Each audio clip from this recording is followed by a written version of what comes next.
Nah, di sini ada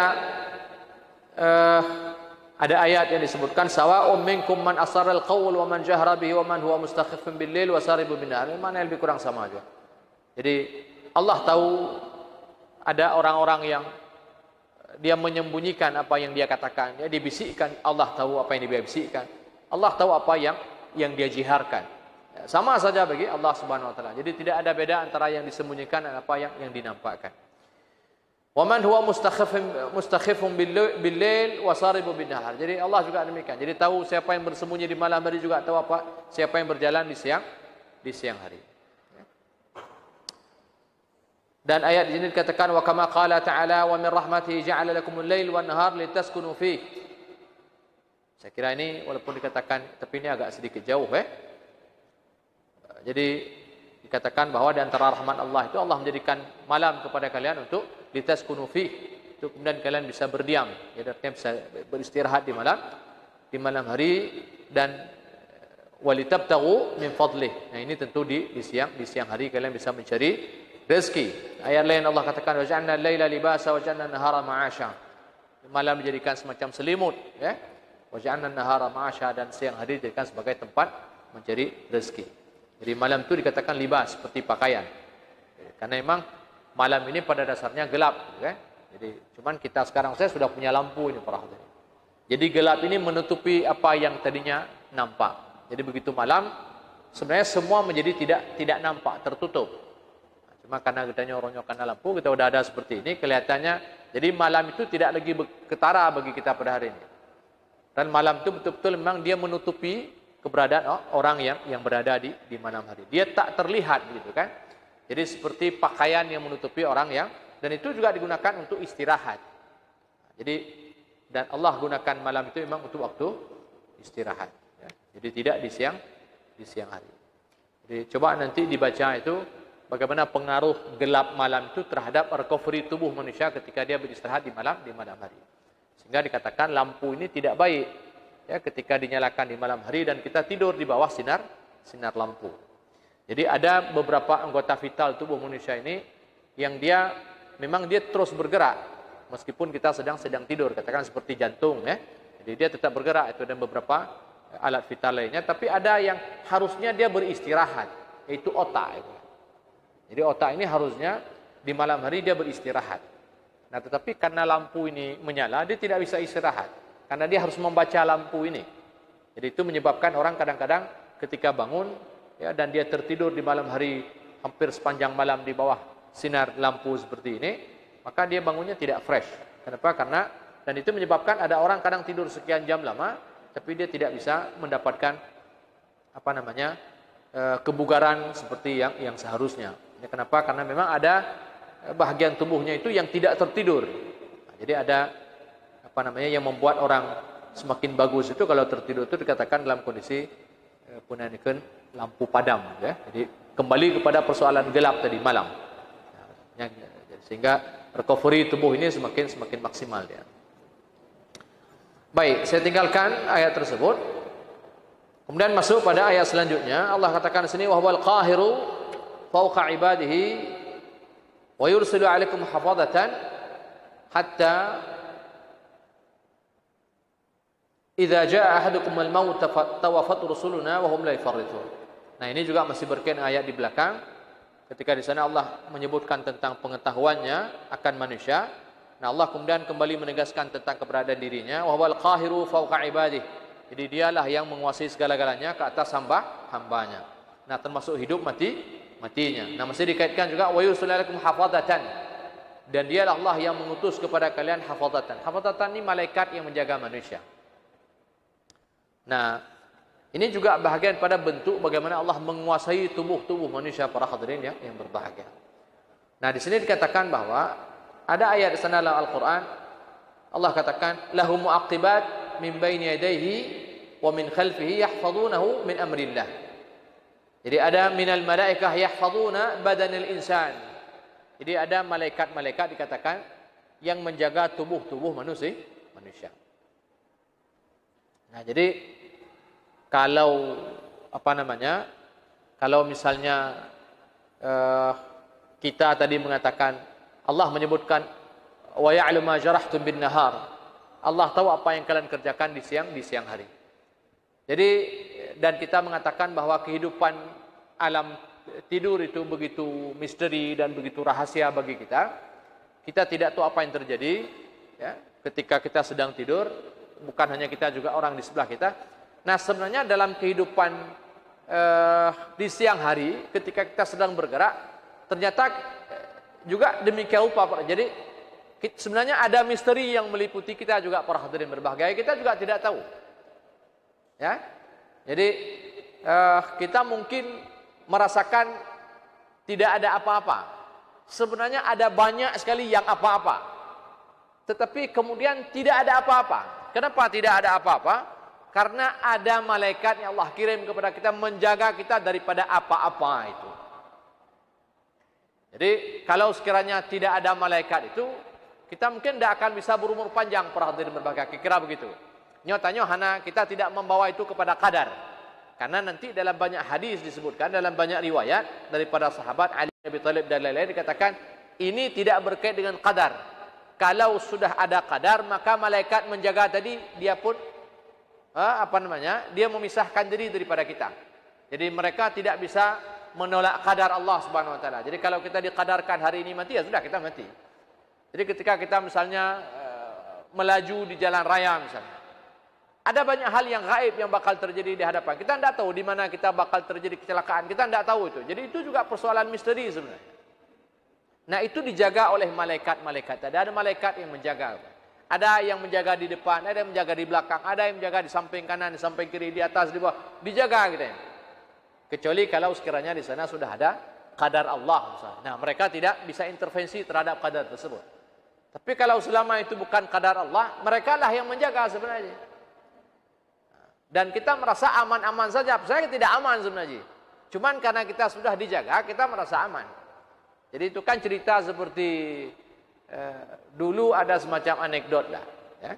Jadi almarhum Gus Dur, presiden kita Republik Indonesia ini. Ya, Gus Dur Abdurrahman Wahid. Jadi dulu beliau mengatakan apa? Jadi beliau bilang semenjak selama beliau menjabat sebagai presiden, Jakarta itu tidak ada macet katanya. Ada macet pokoknya. Sebenarnya bukan tidak macet. Tapi karena namanya presiden keluar, Pak. Rupanya nama macet man presiden terbit. Ya. Jadi kan ada pas pampres macam-macam kan? Jadi 1 kilometer itu sebelum presiden keluar itu kan jalannya sudah disterilkan itu sehingga presiden itu bisa melaju dalam mungkin 100 km per jam itu. Ataupun 120 km per jam. Tidak ada masalah dia. Maka dia bilang selama saya jadi presiden Jakarta nggak pernah macet. Sebenarnya bukan tidak pernah macet. Nah, cuman dia punya banyak pengawal sehingga menyebabkan dia tidak kemacetan. Nah, jadi itu mungkin anekdot ceritanya, kan? Mungkin orang-orang saja yang buat cerita itu, kan? Karena Gus Durnya lucu-lucu gitu, Pak. Nah, tapi kenapa apa? Ada orang memang merasakan begitu. Ada orang dia merasakan tidak ada apa-apa di sekitarnya. Sebenarnya bukan tidak ada apa-apa. Ada banyak sekali apa-apa. Cuman karena dia dijaga saja. Ada yang menjaga sehingga merasa dia aman-aman saja, tidak aman. Nah, tapi ada yang mengamankan kayaknya. Sehingga kita merasa tidak ada kejadian apa-apa. Sama seperti cerita lucu tadi. Seakan-akan tidak ada apa-apa di Jakartanya. Padahal ada banyak sekali peristiwa yang terjadi di sekitarnya. Sama seperti orang yang tuli ataupun yang ialah orang yang tuli, ya, yang tidak mendengar apa-apa. Seakan-akan dunia ini sunyi-sunyi saja. Hana tebu, bukan tidak ada apa-apa. Kan drama itu hana dengar sebenarnya. Jadi bukan tidak ada, saya tidak bisa melihat. Nah, sama juga dengan ini sebenarnya. Nah, hari ini virus di mana-mana para hadirin berbahagia. Tanyakah hadir tak tanya? Ya? Dan subhanallah, Allah gepegat tanya dengan berbagai macam penjagaan yang sedemikian rupa oleh Allah Subhanahu wa taala. Lihat gepegat penjagaan. Jadi bukan hanya malaikat tadi yang datang menjaga, tapi secara fisik juga begitu. Jadi ada banyak sekali bakteri di tubuh kita ini yang Allah kirim kepada kita ini yang jumlahnya dikatakan lebih banyak daripada sel tubuh kita sendiri. Nah, bakteri ini yang menjaga kita ini daripada berbagai macam virus. Nah, maka bakteri ini harus kuat. Kalau sekiranya bakteri ini tidak kuat, maka dia tidak akan mampu menghalang ataupun menghalau bakteri-bakteri yang lebih kuat daripada dia. Maka dia harus kuat. Nah, caranya harus kuat dikatakan apa? Dia harus sering terpapar radikal bebas, ya, kenang matauro dan seterusnya lah, supaya dia kuat, supaya dia terus berlatih gitu kan. Nah, sehingga ketika ada virus-virus yang kuat, katakan coronavirus, dan dia akan bisa mencegah virus-virus yang kuat tersebut untuk masuk ke dalam tubuh manusia. Dan ini bahagian pada makhluk yang Allah ciptakan, dan dia dilekatkan pada tubuh manusia untuk menghalau berbagai macam mara bahaya yang ada di sekitar kita ini. Coba nanti dibaca di minta by internet.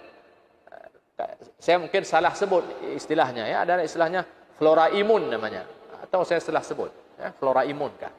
Nah, coba dicari itu nanti, ya. Jadi ada berbagai macam bakteri ini. Tentu ini bakteri baik. Jadi mulai daripada di luar tubuh sampai ke dalam tubuh manusia. Jadi itu dibuat sedemikian pada ini bahagian pada tentara-tentara Allah. Itu junud lam tarauha. Ini adalah tentara-tentara yang kita tidak bisa melihat, dan itu Allah kirimkan ke tubuh-tubuh manusia ini untuk menjaga kita daripada berbagai macam mara bahaya. Nah, tentu para hadirin berbahagia, ya, kita juga harus punya usaha begitu kan. Jadi kita tidak cukup dengan tentara-tentara Allah ini, nah termasuk juga dengan malaikat tadi begitu. Jadi karena pada akhirnya di sana ada qadar Allah Subhanahu wa taala yang tidak ada siapa yang bisa menepis qadar Allah tersebut. Nah, cuman kita tidak berbicara tentang qadar, dan kita tidak boleh berhujjah dengan qadar ini. Jadi manusia ini punya, Allah memberi kita ikhtiar, ya, Allah memberi kita pilihan-pilihan dalam hidup. Jadi kita tidak, dan Allah meminta kita untuk berusaha benar. Jadi tanya hajat semuanya berpegang pada kadar, menyeka. Kalau memang sudah tiba masanya, ya sudah. Saya kira tidak demikian. Ya. Jadi Nabi sendiri juga mengajarkan kepada kita bagaimana kita mencoba mencari sebab, ya. Kita berikhtiar, berusaha, walaupun pada akhirnya semuanya sudah tertentu di dalam ilmu Allah Subhanahu wa taala, dan kita tidak tahu apa yang akan terjadi besok, apa yang akan terjadi setelah ini, dan seterusnya. Maka saya kira usaha-usaha itu, meskipun apakah bak tubuh kita yang sudah ada sedemikian bakteri yang menjaga kita daripada berbagai macam penyakit, ada malaikat yang menjaga kita daripada berbagai macam bencana dan mara bahaya, saya kira kita sebagai manusia, kita juga tetap mencari sebab-sebab untuk menghindarkan kita daripada berbagai macam mara bahaya. Tajak bak jalan karena merasa sudah ada malaikat menjaga, atau balap juga bangga, saya kira tidak demikian. Ya, kita tetap berjalan dengan cara yang baik, mengikut aturan dan seterusnya. Nah, sama juga saya kira dengan kondisi kita pada hari ini. Ya. Kondisi kita di Aceh pada hari ini saya kira sudah sewajarnya lah, ya, para hadirin berbahagia. Nah, kita kembali saya katakan berikhtiar ini. Nah, jadi terserah pada masing-masing gimana cara kita berikhtiar untuk kemudian meminimalisir, ya, penularan ataupun penyebaran virus corona ini. Mungkin kena pegah becut. Mungkin bagi sebahagian orang pegah ya. Karena ini problemnya para hadirin bukan untuk kita sebenarnya. Jadi saya kemarin baru teput tadi sore baru pulang dari Banda Aceh. Dan hari ini hari Senin, Sabtu. Ini Senin ya, Senin, Sabtu lah. Sabtu saya sempat keliling Banda Aceh itu. Karena kebetulan kami juga tinggal di Darussalam, di sektor timur itu. Sangat sepi memang Banda Aceh. Jadi keliling hanya motor. Jadi putih lagi. Pegah. Karena memang rasa takut ada juga, gitu kan? Keliling sepi betul perhatian. Nah, saya membayangkan ini kalau berterusan seperti ini, itu betul-betul memang efeknya mungkin tidak ke kita. Kita yang dengan ekonomi yang lumayan itu tidak bermasalah. Tapi bayangkan ketika ada ribuan mahasiswa, mereka mengosongkan diri daripada kota Banda Aceh itu. Ada berapa segmen pasar yang selama ini kan ada banyak orang jualan. Tapi ketika mahasiswa tidak ada orang jualan. Mungkin bagi sebagian orang yang ada uang banyak tidak ada masalah itu. Krisis lah tidak ada masalah. Makanya menyenangkan ada beberapa negara-negara maju, Eropa segala macam, ketika mereka resesi tidak ada masalah resesi. Karena tabungan mereka gede, uang mereka banyak. Tapi yang problemnya itu adalah ketika negara-negara miskin yang terjadi resesi dan krisis. Ya. Dan hari ini, kondisi Indonesia ini tidak sama dengan ketika tahun 98 dulu. Jadi kita hari ini semua krisis ini, dari Sabang sampai Merauke. Dan yang tidak bisa bergerak orang yang kecil-kecil ini. Jadi di Luk semua ini ada berapa ribu mahasiswa ini. Yang setiap hari ini mereka belanja. Artinya ketika mereka tidak ada, orang yang membeli tidak ada, orang yang menjual selama ini omsetnya turun, jatuh. Dan mereka rata-rata pedagang kecil. Azan. Oh benar. Apa doa Isya kah? Wala pangkurang tiplu. Oh kaget benar. Kajet. Jadi insyaallah nanti kita lanjutkan kembali. Ada yang terputus saya sampaikan di sini. Insyaallah ada apa mudah-mudahan di minggu hadapan kita bertemu kembali. Mudah-mudahan semua panjang umur. Sampai di sini subhanakallahumma bihamdika asyhadu an la ilaha illa anta astaghfiruka wa atubu ilaik. Assalamualaikum warahmatullahi wabarakatuh.